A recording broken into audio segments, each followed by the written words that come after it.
من يهدي الله فلا مضل له ومن يضلل فلا هادي له ونشهد أن لا إله إلا الله وحده لا شريك له ونشهد أن سيدنا ونبينا مولانا محمدا عبده ورسوله أما بعد فقد قال الله جل سبحانه وتعالى في القرآن الكريم إن الله وملائكته يصلون على النبي يا أيها الذين آمنوا صلوا عليه وسلموا تسليما اللهم صل على سيدنا محمد وعلى آل سيدنا محمد وبارك وسلم رب اشرح لي صدري ويسر لي أمري واحلل عقدة من لساني يفقهوا قولي. நிறைந்த நல்வாழ்வை நித்தமும் நல்கிக் கொண்டிருக்கும் வல்லோன் அல்லாஹ் ஒருவனுக்கே புகழ் அனைத்தும் உண்டாகுக. அவனது சலாத்தும் சலாமும் கண்மணி நாயகம் ஸல்லல்லாஹு அலைஹி வஸல்லம் அன்னவர்களின் மீதும் அவர்களின் அடிச்சுவடுகளை பிசகாமல் பின்பற்றி வாழ்ந்த சத்திய சஹாபாக்கள், நாதாக்கள், சுஹதாக்கள், நல்லோர்கள், குறிப்பாய் இங்கு குழுமவிருக்கிற அனைவரின் மீதும் அல்லாஹுவின் அன்பும் அருளும் என்றென்றும் குன்றாமல் நின்று நிலவட்டுமாக. ஆமீன். கண்ணியத்திற்குரிய அல்லாஹுவின் நல்லடியார்களே, இஸ்லாமிய மார்க்கம் இன்றைக்கு உலகளாவிய ரீதியில் பரந்து விரிந்த மார்க்கமாய் காணப்படுகிறது என்று சொன்னால் அதற்கு காரணம் இந்த மார்க்கத்தின் கொள்கைகள், இந்த மார்க்கத்தின் கோட்பாடுகள், நபிகள் நாயகம் ஸல்லல்லாஹு அலைஹி வஸல்லம் அவர்கள் போதித்த போதனைகள், அவர்கள் காட்டிய வழிமுறைகள், இவைகளெல்லாம் மனித நேயத்தை, மனிதாபிமானத்தை போதிக்கக்கூடியதாய், அமைதியை விரும்பக்கூடியதாய், அமைதியை வலியுறுத்தக்கூடியதாய் ஆகியிருப்பதினால்தான் இந்த மார்க்கம் இவ்வளவு தூரம் வளர்ந்திருக்கிறது. இஸ்லாத்தின் வளர்ச்சியை பொறுக்க முடியாத பலர் ஒவ்வொரு நாளும் இந்த மார்க்கத்தை குறித்து தவறான செய்திகளை, பரப்புரைகளை, கட்டுக்கதைகளை, பொதுமக்களின் மனங்களில் வெறுப்பை விதைக்க வேண்டும் என்கிற நோக்கிலே செய்து வருவதை பார்க்கலாம். குறிப்பாக இந்த மார்க்கத்தின் பெயரை கெடுக்க, வளர்ச்சியை அழிக்க இந்த மார்க்கம் முஸ்லிம்கள் தீவிரவாதிகள், பயங்கரவாதிகள், அமைதியை சீர்குலைப்பவர்கள் என்றெல்லாம் ஒவ்வொரு நாளும் பிரச்சாரம் செய்யப்படுவதை நம்மால் பார்க்க முடிகிறது. இஸ்லாமிய மார்க்கம் எவ்வளவு அமைதி நிறைந்த மார்க்கம், அஹிம்சைக்கு வழிவகைகளை செய்யக்கூடிய மார்க்கம் என்பதை இஸ்லாத்தினுடைய கூறுகளை கொஞ்சம் உற்று கவனித்தாலே புரிந்து கொள்ளலாம். இஸ்லாம் என்கிற வார்த்தைக்கு பெயரே அமைதி, சமாதானம் என்றுதான் பொருள். இந்த மார்க்கத்தை வழங்கிய அல்லாஹ்வினுடைய பெயர்களில் ஒன்று சலாம். அமைதியை விரும்புபவன், சாந்தியை விரும்புபவன் என்று அர்த்தம். இஸ்லாத்தை ஏற்றுக்கொண்ட நபர்களுக்கு முஸ்லிம் என்று பெயர். முஸ்லிம் என்றால் யார்? நபி ஸல்லல்லாஹு அலைஹி வஸல்லம் சொன்னார்கள், மன் சலிமன் லாசமின் லிசானி வயதிஹி, யார் ஒருவர் தன் கரத்தால், நாவினால் அடுத்தவர்களுக்கு தொந்தரவுகள் செய்யாமல் இருப்பாரோ, நோய்வினை தராமல் இருப்பாரோ அவர்தான் முஸ்லீம் என்று பெருமானார் சொன்னார்கள். பிறரின் நிம்மதியை கெடுக்காமல் இருப்பவர்தான் முஸ்லீம் என்று நாயகம் அறிமுகப்படுத்துகிறார்கள். இந்த உலகத்தில் வாழ்கிற ஒவ்வொரு முஸ்லிமுடைய மிகப்பெரிய லட்சியம் நாளை மறுமையில் எப்படியாவது வெற்றி பெற்று சுவனத்தில் நுழைந்து விட வேண்டும் என்பது. சுவனத்தில் நுழைகிற போது மலக்குமார்களை பார்த்து அல்லாஹ் சொல்வான், என் அடியார்களுக்கு வாழ்த்து சொல்லுங்கள் என்று. அப்பொழுது மலக்குமார்கள் முஃமின்களை பார்த்து, சுவனவாசிகளை பார்த்து சொல்வார்கள், உதுகுலுஹா பிஸலாமின் ஆமினின், நிம்மதி அடைந்தவர்களாய் அமைதி பெற்றவர்களாய் நீங்கள் சுவனத்தில் நுழையுங்கள் என்று மலக்குமார்கள் சொல்கிறார்கள்.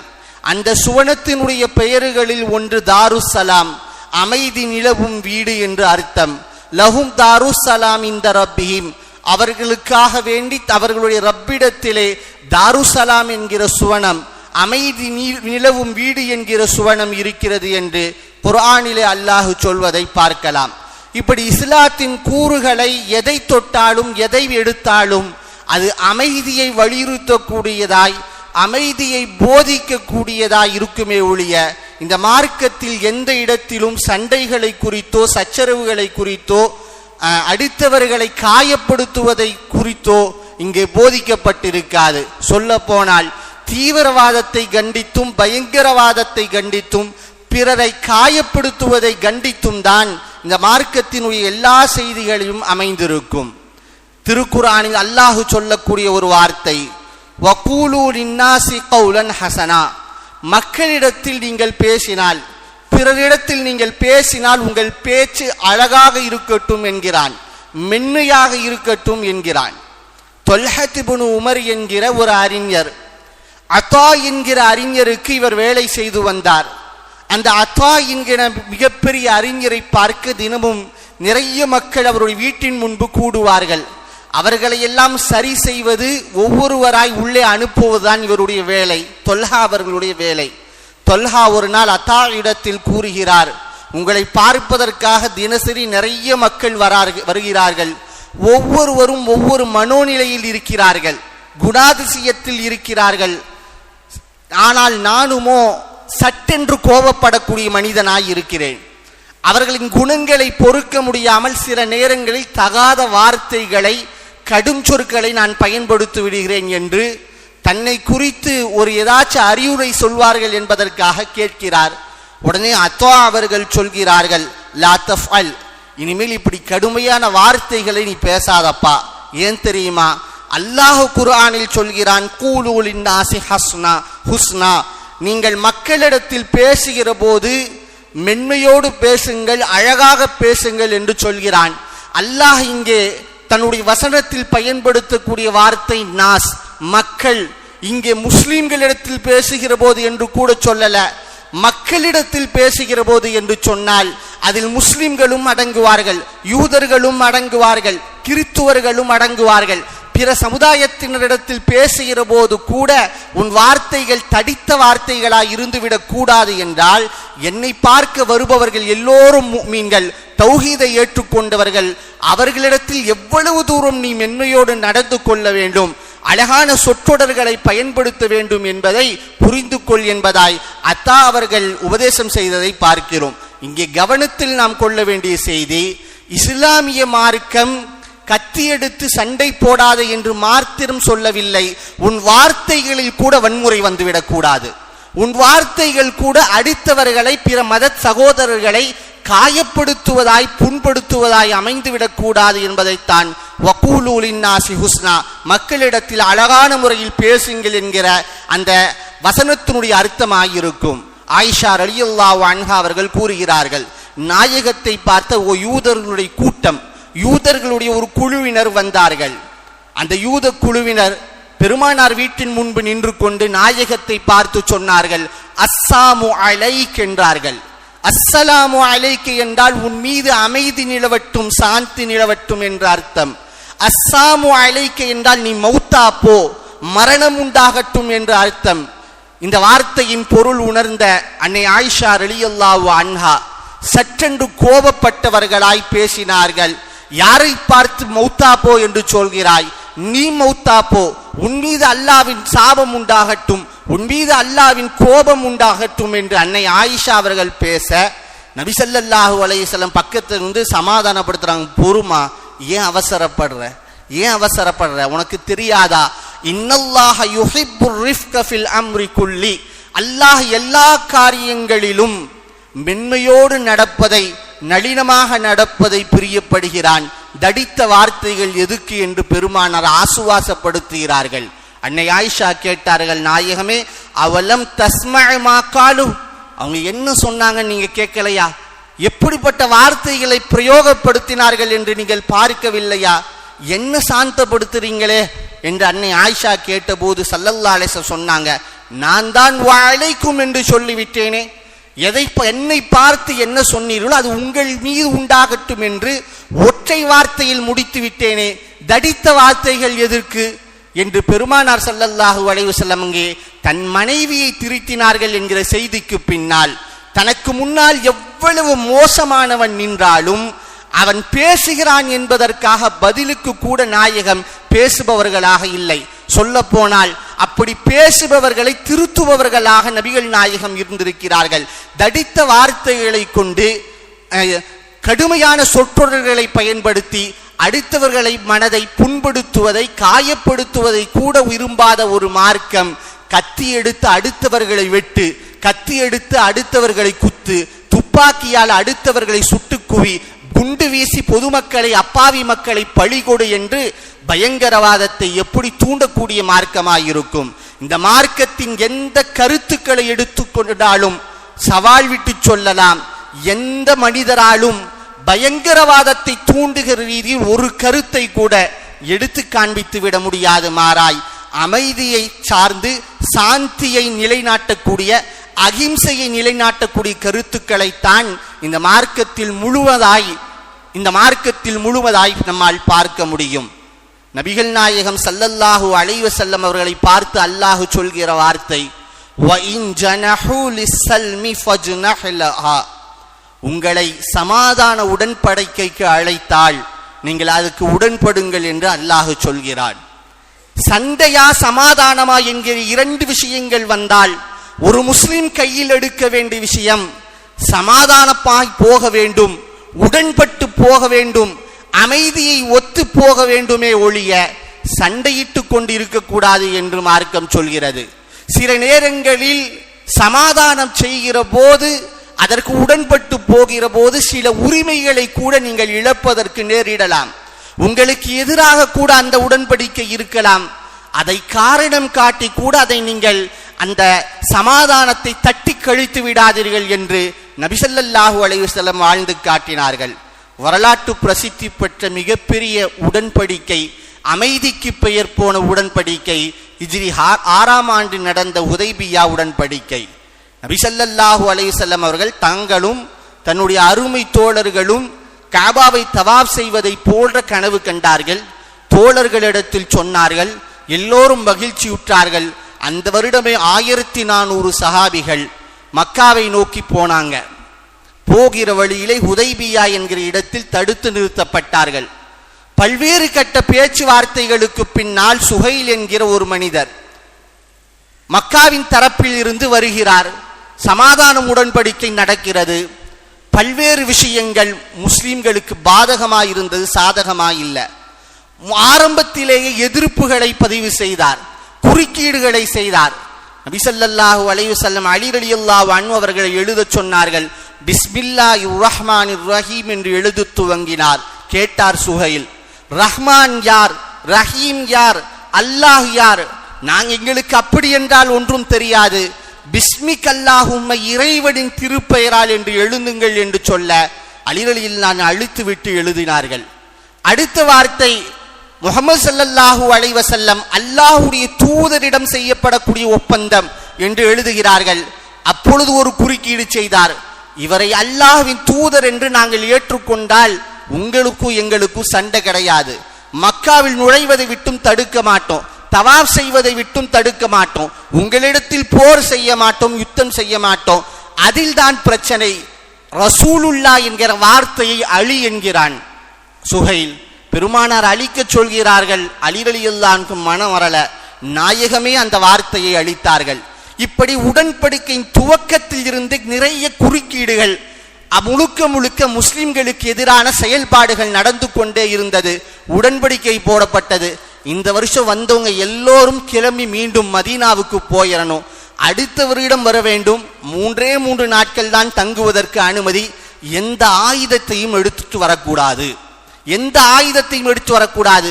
தேவைப்பட்டால் குருவால் பயணத்தினுடைய பாதுகாப்புக்காக மாத்திரம் எடுத்து வரலாம், வேறு எதையும் எடுத்து வரக்கூடாது என்றால் ஒத்துக்கொண்டார்கள். உச்சகட்டமாய் அவர்கள் செய்த மிகப்பெரிய மோசடி, மக்காவிலிருந்து யாராவது முஸ்லீமாயி மதீனாவுக்கு வந்தா திருப்பி அனுப்பிச்சரணும். ஆனா மதீனாவிலிருந்து எங்கள் மதத்தை தழுவி யாராவது மக்காவுக்கு வந்தா திருப்பி அனுப்ப மாட்டோம் என்று ஒரு தலைபட்சமான உடன்படிக்கையை சொன்னார்கள். எல்லா சஹாபிகளும் ஆட்சேபனை தெரிவித்தார்கள். நாயகம் இல்லை இல்லை என்று சொன்று அதை ஒத்துக்கொண்டார்கள் என்கிற செய்தியை பார்க்கிறோம். அந்த உடன்படிக்கை முடிவடைகிறது.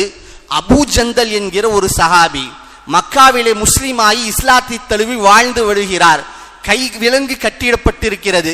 விலங்கிடப்பட்டவராய் ஓடோடி வருகிறார். பெருமானாரை பார்த்து சொல்கிறார், நான் இஸ்லாத்தை தழுவியன், முஸ்லிமாக இருந்தவன், இதோ இங்கிருக்கிறார் அல்லவா சுஹைல், இவருடைய மகன்தான் நான். என்னை தினம் தினமும் சித்திரவதை வேதனை செய்து கொண்டிருக்கிறார். ஹுதைபியா என்கிற இடத்துல நீங்க வந்திருக்கிறீங்கன்னு கேள்விப்பட்டேன். இவர்களிடமிருந்து தப்பித்து நான் வந்துவிட்டேன். என்னை அழைத்து செல்லுங்கள் நாயகமே என்கிறார் சுஹைல். அழைச்சல் நாயகம் என்கிறார் அபூ ஜந்தல். உடனே சுஹைல் சொல்றாரு, நாம போட்ட உடன்படிக்கைப்படி இவரை எங்களோடு திருப்பி அனுப்புங்க. மக்காவிலிருந்து யாராவது வந்தால் திருப்பி அனுப்ப வேண்டும். என் மகன் வந்திருக்கிறான், திருப்பி அனுப்பினால் உடன்படிக்கை தொடரும், இல்லை என்றால் முறித்து விடுவேன் என்று மிரட்டுகிறார். நாயகம் எவ்வளவோ சொல்லி பார்த்தார்கள், முடியாது என்று சொல்லிவிட்டு அபூ ஜந்தலை தரத்தரவென்று இழுத்துச் செல்கிறார் சுஹைல். அபூ ஜந்தல் சொல்கிறார், முஸ்லிம்களே, நானும் முஸ்லிம் தான், மீண்டுமா என்னை இவர்களோடு அனுப்புகிறீர்கள்? எவ்வளவு வேதனை, எவ்வளவு துன்பம் உங்களுக்கு தெரியுமா என்று அவர் காப்பாற்றுங்கள் காப்பாற்றுங்கள் என்று கதறிக்கொண்டே போகிறார். நாயகம் எதுவும் சொல்ல முடியாமல் மௌனமாய் அழுது கொண்டே சுஹைலை பார்த்து அபூ ஜந்தலை பார்த்து சொன்னார்கள், அபூ ஜந்தல், நீ பொறுத்துக்கொள், அல்லாஹுடைய உதவி கிடைக்கும், அல்லாஹ் வழிகாட்டுவான் என்று சொல்லி அபூ ஜந்தலை அனுப்பிவிட்டார்கள். அல்லாஹ் அவர்களுக்கு உதவி செய்தான் என்பது வேறு வரலாறு.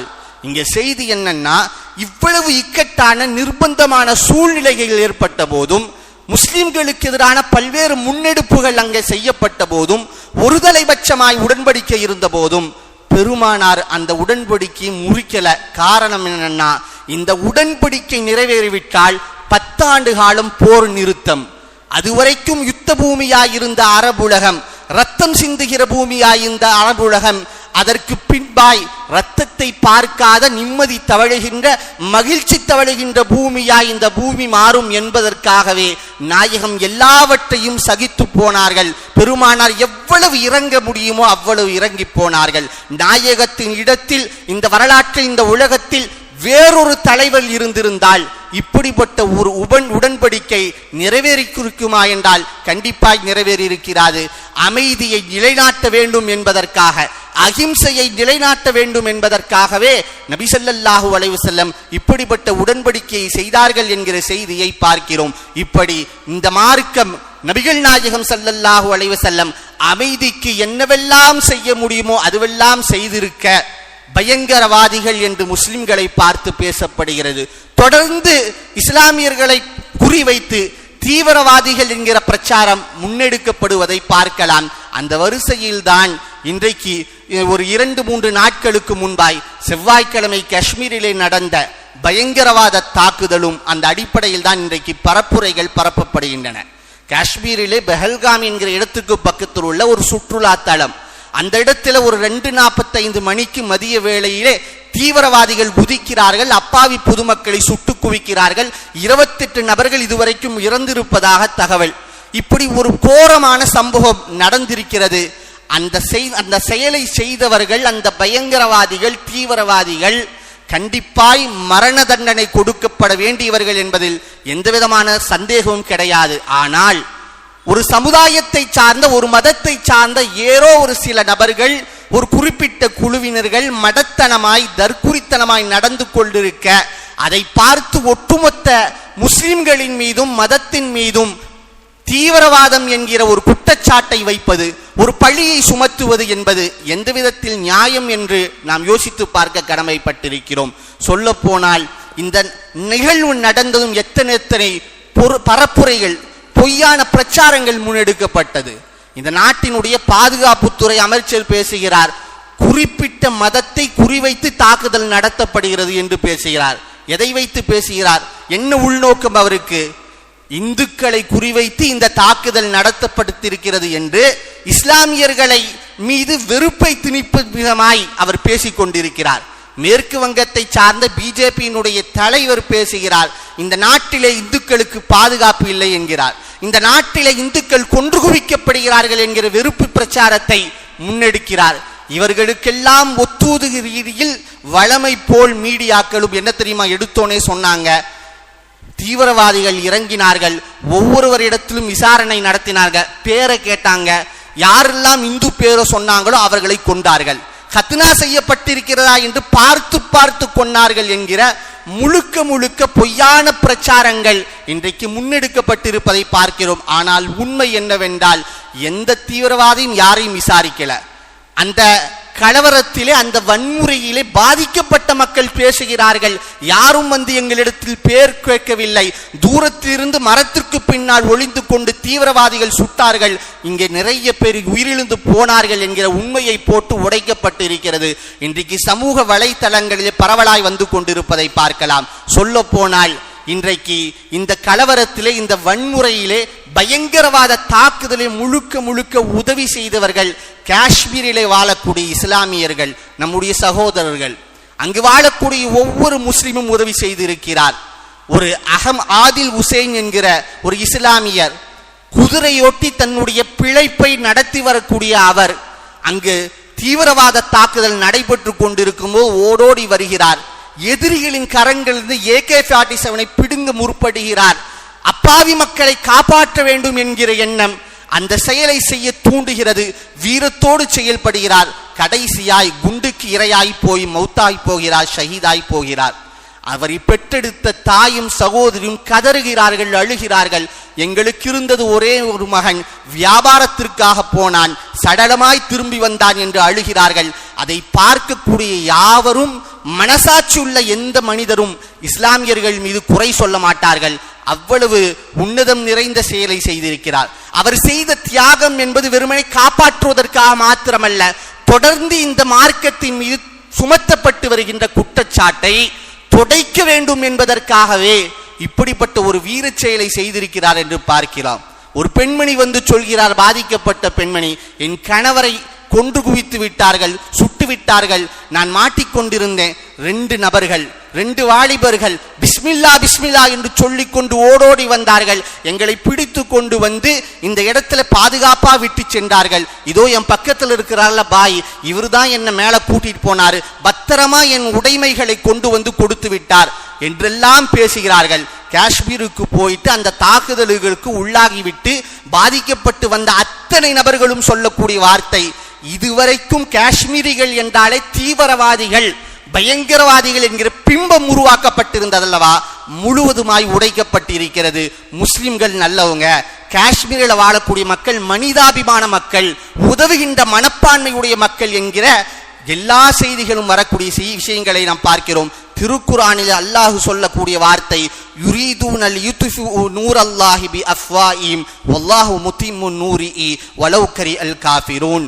இவர்கள் அசத்தியவான்கள், அல்லாஹ்வுடைய ஒளியை, தீபத்தை, பிரகாசத்தை அணைத்து விடலாம் என்று எண்ணுகிறார்கள், அதை அணைத்து விடலாம் என்று எண்ணிக்கொண்டிருக்கிறார்கள். ஆனால் அல்லாஹ் இந்த சன்மார்க்கத்தை பரிபூர்ணப்படுத்தியே தீருவான் என்று திருக்குர்ஆனில் சொன்ன அந்த வார்த்தைகள் தான் இன்றைக்கு நடந்து கொண்டிருப்பதை பார்க்கிறோம். எல்லாம் அல்ல அல்லாஹு ஜல்ல சுப்ஹானஹு வ தஆலா இந்த நாட்டிலே, இந்த உலகத்திலே முஸ்லிம்கள் மீது சுமத்தப்படக்கூடிய அந்த பொய்யான குற்றச்சாட்டுகளை, செய்யப்படக்கூடிய எல்லா சதிகளையும், பொய் பரப்புரைகளையும் அல்லாஹ் தவிடுபொடியாக ஆக்கிடுவானாக.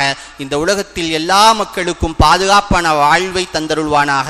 வ ஆகிரு தஅவானா அல்ஹம்துலில்லாஹி ரப்பில் ஆலமீன். கண்ணியத்திற்கு